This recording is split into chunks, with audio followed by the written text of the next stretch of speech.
Hello friends, welcome to secret of சமையல். இன்னைக்கு நம்மளோட சேனல்ல நாம பார்க்க போறது ஒரு சூப்பரான நார்த் இந்தியன் ரெசிபி. இது வந்துட்டு ரொம்பவே ஃபேமஸான தால் மக்கனி ரெசிபி.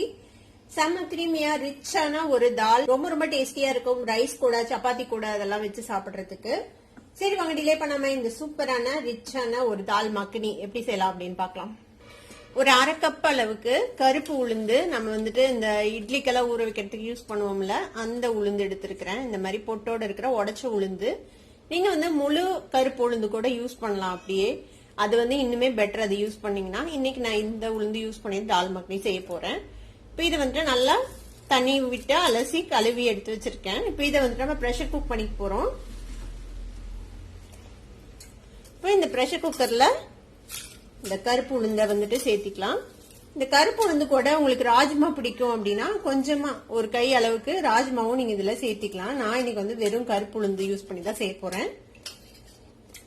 முழு கருப்பு உளுந்து யூஸ் பண்றீங்க அப்படின்னா ஒரு மணி நேரம் ஊற வச்சு அதுக்கப்புறமேட்டு வேக வச்சுக்கோங்க. இப்போ இது வந்து இந்த அளவுக்கு தண்ணி விட்டுருக்கேன், ஒரு 2 கப் அளவுக்கு தண்ணி விட்டுருக்கேன். இதை வந்து நம்ம ப்ரெஷர் குக் பண்ணிக்கலாம். இது வந்துட்டு ஒரு விசில் வந்ததுக்கு அப்புறம் நான் வந்துட்டு சிம்ல வச்சு ஒரு 10 நிமிஷம் வேக விட போறேன். கொஞ்சம் குழையிற அளவுக்கு இதை வந்துட்டு வேக வச்சு எடுத்துக்க போறோம். இப்ப பாருங்க, நம்ம ப்ரெஷர் குக் பண்ணி எடுத்தாச்சு. நம்ம போட்டு வச்ச அந்த கருப்பு உளுந்து இங்க பாருங்க நல்லா வெந்து வந்துருச்சு. நல்லா மலர்ந்து வெந்திருக்கு பாருங்க. இந்த அளவுக்கு நல்லா வேக வச்சு எடுத்துக்கோங்க.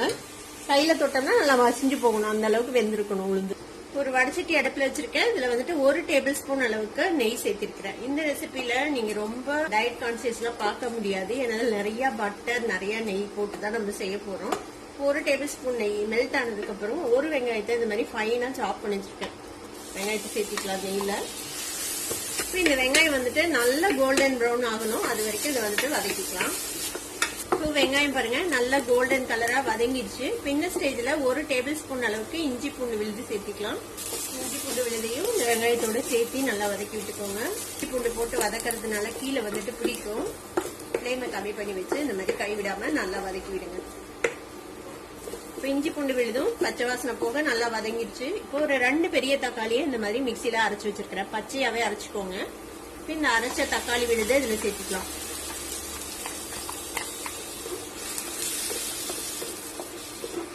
இந்த தக்காளி கூடவே நம்ம வந்து காஷ்மீர் சில்லி பவுடர் ஒரு 1/2 டீஸ்பூன் சேர்த்திக்கோங்க. மல்லித்தூள் ஒரு 1 டீஸ்பூன் சேர்த்திக்கலாம்.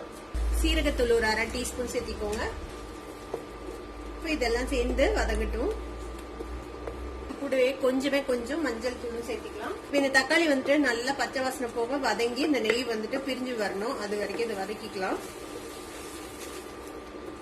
இந்த தக்காளி கூட கொஞ்சமா உப்பு சேர்த்திக்கலாம். அப்படின்னா தக்காளி வந்துட்டு வேகமா வதங்கும், அதுக்காக. இந்த தக்காளி நல்லா வதங்கி வரட்டும், அது வரைக்கும் வெயிட் பண்ணலாம். இப்போ தக்காளியும் நல்லா வதங்கிடுச்சு பாருங்க. நம்ம விட்ட நெய் வந்துட்டு கொஞ்சம் தெளிஞ்சு வருது. ஒரு மாதிரி ஷைனியா ஆயிடுச்சு தக்காளி வதங்கி. இப்போ நம்ம வேக வச்சு வச்சிருக்கிற இந்த உளுந்து இருக்குல்ல, அதை வந்துட்டு இதுல சேர்த்திக்கலாம்.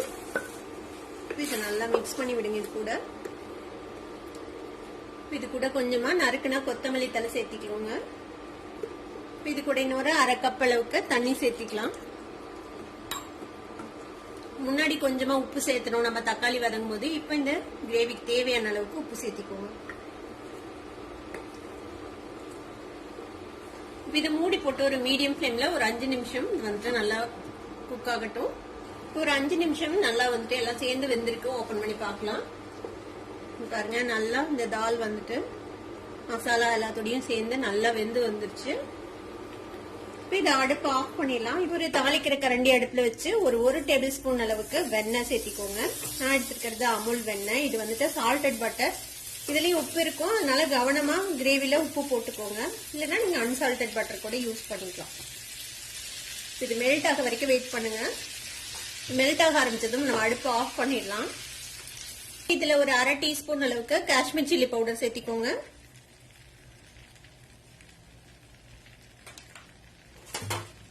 இது நல்லா இந்த பட்டர்ல மிக்ஸ் பண்ணி சூடான பட்டரை இந்த இது மேல ஊத்திடலாம்.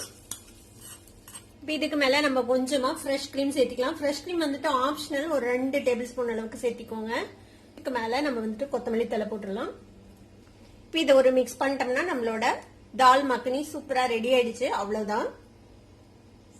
நம்மளோட தால் மக்னி ரெடி ஆயிடுச்சு. இது இந்த மாதிரி சப்பாத்தியோட இல்ல ரைஸ் கூட இது கூட வேணா நீங்க வந்துட்டு சர்வ் பண்ணலாம். ரோட்டி பூரி அது கூடயும் ரொம்பவே நல்லா இருக்கும்.